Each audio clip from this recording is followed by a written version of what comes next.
WandaVision had episode 8. And hey, little shout outs. We're going to be guesting on Call It Like I Don't See It podcast next week, right after the final episode of WandaVision airs. Best believe the boys. Put our face in it. That's right. We're gonna get drippy in here. Yeah. It's time to get drippy. The Driptastic Four will unite once again, and we will be talking about WandaVision extensively, probably. Now, again, it's their show. Maybe they'll be like, you know what? No, we're not going to talk about that. I don't know why in their right minds they would do that, but we'll be talking on our show. We're actually going to have a special guest ourselves next week. I'm not going to ruin who she is, but I'll just say this. She is a YouTuber. She is an artist, does great work, and does a lot of cool reaction videos, and I'm really excited to have her on next week, so stay tuned for that as well. Yeah, okay. So, but yeah, WandaVision, Previously On was the title, and I kind of told you, I think we talked about it before, I was like, episode 8 is going to be exposition, yo, we're going to find out all the deets, and that's exactly what happened, and they used a flashback format, but not the way you would think. Yeah, it was more like a Ghost of Christmas Past type situation, or Ghost of Christmas... whatever. Christmas Carol. Yeah, like a Christmas Carol or It's a Wonderful Life. But really not with the same lessons in mind, but it had that kind of format. Mm-hmm. So what I was expecting Previously On is for Agatha to take Wanda back through all the episodes and kind of really see how she was messing things up, but they kind of already did that last episode. Right.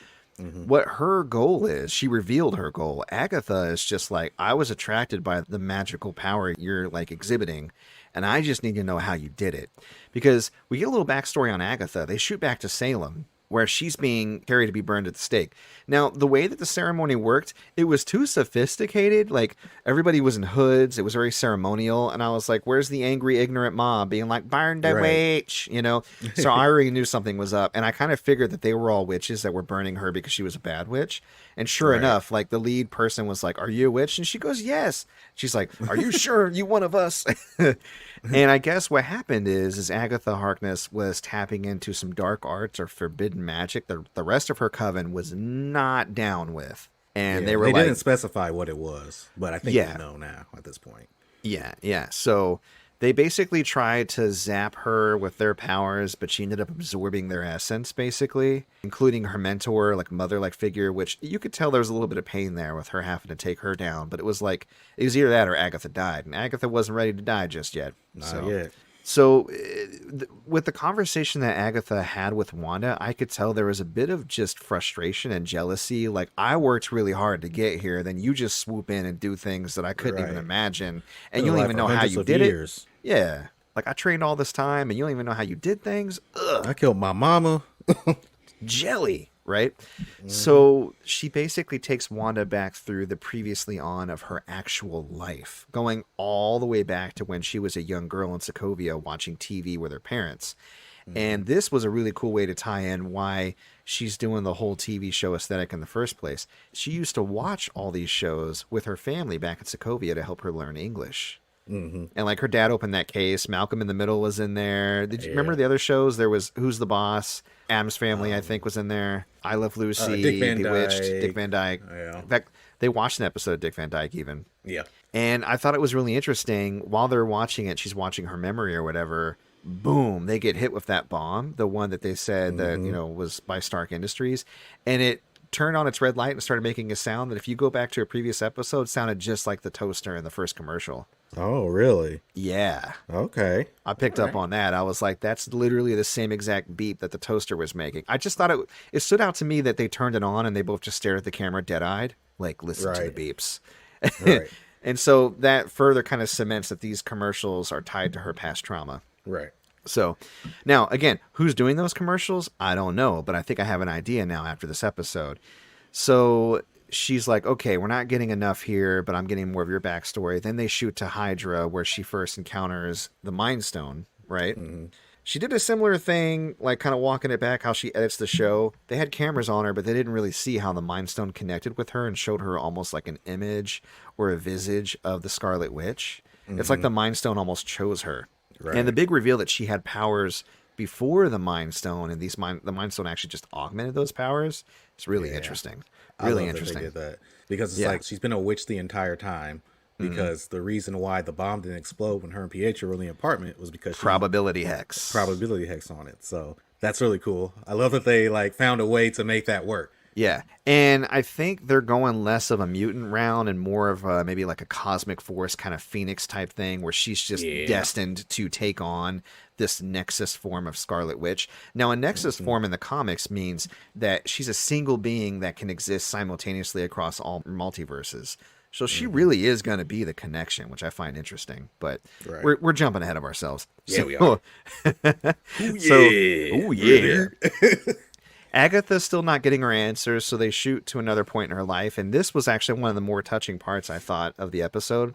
And it's where she's in the Avengers compound. She's watching an episode of Malcolm in the Middle in her room by herself, and she's still kind of grieving the death of her brother. And Vision pops in, and they have kind of an awkward conversation. And he said a line to her because she's like, he was saying, I was just born. I don't know loss because I have never been close enough to somebody to lose them. And she was talking about the waves of grief washing over her and how she feels like she's drowning. And he said, it can't be all bad. And this line really stuck with me. I even tweeted it out. I thought it was so beautiful. He goes, and this is from a robot, mind you. He said, what is grief if not love persevering? Now, it could have been the fact that I was drinking while I watched this episode, but I got real emotional. I was like, oh, oh my God. It was beautiful. And that was the moment, I think, where they started to kind of spark a relationship, like, him kind of sympathizing with her and her getting to know him. And it was a really nice, touching moment. And then they fast forward again to her finding out that Vision is at Sword and trying to get in to see him. Now, this is a really, really interesting scene. Hmm. She gets told where Vision is, and she goes, and she actually pops into the director's office instead. And the director tells her that, hey, he's not like committing to her getting the body because she's the next of kin. He's like, I'll let you see him. Yeah, yeah, yeah. Are you though? Yeah, right. And he's like, not everybody can bring their loved ones back to life. Not everybody has the power to do that. And I feel like he was almost implanting that idea in her mind. Because remember, his ulterior motive is to bring Vision back online as a weapon, right? Right. Hmm. And he obviously hasn't been able to do that up to this point. So he even lets her like get freaked out. Like he's saying things to goad her on. You can tell he's not trying to comfort her at all. And he's putting these ideas in her head. And then she blasts the windows and comes down and tries to like sense him, and she can't. And she just leaves, right? But what she does is she goes to a plot of land that supposedly Vision bought her in Westview, New Jersey. Hmm. When she goes there, it's just empty, and there's a With note what on money the though? yeah, well, yeah, I'm going to get to that in a second because I have a theory about that. But she opens Okay. it up and it says, a home we can build together or something. Love V. I can't remember exactly. We can grow old in a place To to grow grow old in. a place to grow old. Thank you. In her grief, she just kind of blacks out almost and like blasts out this hex energy from all sides of the house, builds the house up with the energy, and then immediately like transports the entire town back into a 50s idealized TV show version of what she would like life to be like with Vision. And then shoots out energy, which changes to Mind Stone Yellow in the form of Vision and basically reconstitutes him back up. And Yeah. that's how the whole thing started. And then Crazy. she had selective amnesia, and obviously he doesn't remember anything prior to being reconstructed. And then that's kind of where the show begins, right? And that's where Agatha's like, oh snap. Right. Now let's wrap up the episode, and then I'm gonna talk about my theories on that. So basically, once she gets to the end of that memory, she hears her kids screaming. She runs outside. Agatha is like in full Agatha Harkness garb. She's floating in the air. She's got tethers around both her children's necks, and she's like, I know you. That's chaos magic. You have to be stopped. You are the Scarlet Witch. And I was like, ooh. Yeah. Yeah, it was great. It was great. It was awesome. I like that they're building it to be like some sort of mythical, legendary figure that she Amazing. is. It's amazing. So here's my theory. I'm still really suspicious of the director. I don't think Vision actually bought that plot of land for them. You And know? the reason why I don't think so is because that plot of land is coincidentally next to a house that has a witch's like basement. Like I doubt Agatha Harkness came and just built that basement. All that stuff there seems pretty ancient. So there's this place of power, and only like, probably really nefarious people would know about it. And she gets attracted to go there. She gets goaded into her grief. The director obviously falsified that she stole this body because the end credits scene, we see they still have his body, and they use the energy that was still attached to the drone she attacked, her own chaos magic, to reanimate a completely white Vision, kind of nodding to the blank Vision back in the comics, which means we're gonna have a Vision v Vision fight pretty soon, probably. Right. But Yeah. I have a couple of theories. So I feel like the way that Vision's going to be restored, I feel like when she killed him in Infinity War, maybe she absorbed like his essence, what makes him him. I feel like because they reanimated Vision, this is how he's going to get his body back, with the vibranium and all the circuitry and everything. But like his Yeah. mind, his essence is going to converge with it. And that's what we're going to see. I'm thinking. But more importantly, the whole witch's dungeon or whatever, the house with the witch's dungeon, I think it was probably somebody that's pulling even more strings. Somebody maybe even like kind of pointed Agatha towards the spot, maybe manipulating her because she's connected to dark magic. So maybe like Nightmare, Right. or we talked about Mephisto or Cthulhu. Who knows, right? Cthulhu. I mean, he was in Marvel Comics, so Hey, yeah. you never know. And he was bound to a book at one point, so Uh-oh. yeah, exactly. So, but I'm thinking the director is actually the villain, and I think he's disguised as somebody, and I think he's the one that was manipulating Wanda. I think he's the one that bought a lot of land because he knew to set up there, and he knew that attention would be driven there by the FBI because they have a person that's in protective custody in that town. So like just everything kind of came together a little bit too neatly as far as them being able to jump on it immediately. And then he immediately started tracking Vision's signature because he wanted to use that to try to revive the body they had. Then he lied to manipulate that, to make her the enemy, to get her out of the way. He just wants Wanda dead so he can get to Vision, Oh yeah. obviously. So, and Agatha just wants to know how she's doing stuff because she's trying to grow as a witch, and I respect that. Right. So they're She's pitting a Agatha. bad witch. She's a bad. I made the same joke while we were watching the show last night. She a bad witch. But even though they're setting her up as an antagonist to Wanda now, I think that she may still become a mentor to Wanda, as she kind of was low key in this episode. Like, oh, that's just a probability hex, telling her about her own magic. Right. And I feel like Wanda, Monica Rambeau, and Agatha Harkness are going to team up against the real evil that eventually is going to show its hand. Think so? I think so. That's where I'm at. Okay. What do you think? I think that there is still another force at work, like you said.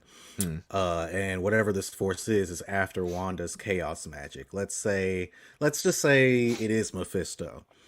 Somehow chaos magic was his originally, and it got separated from him, and then it chose Wanda, and he's trying to get it back. Like something along those lines. Okay. That's my theory. Because I really don't think that Agatha is the be-all, end-all. Although they could do like the post-credit scene at the end of the next episode, be like, it was really this person all along, and you'll see this in Doctor Strange and the Multiverse of Madness. So that sounds like something they do.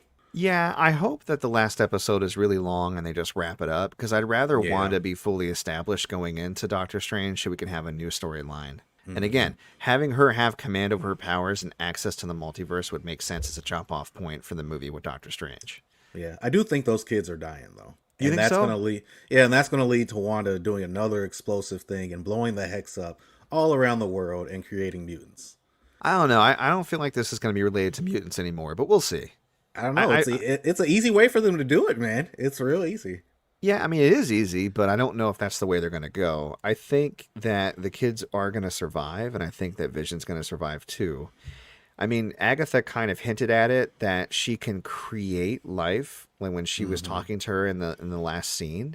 And so I think that she used chaos magic to basically constitute these children, but not any more unnatural of a way than you normally would. She just used the magic to kind of spur it along. So Right. I still think they're her kids, and I think that they're real. But I don't know. Who knows? Who knows?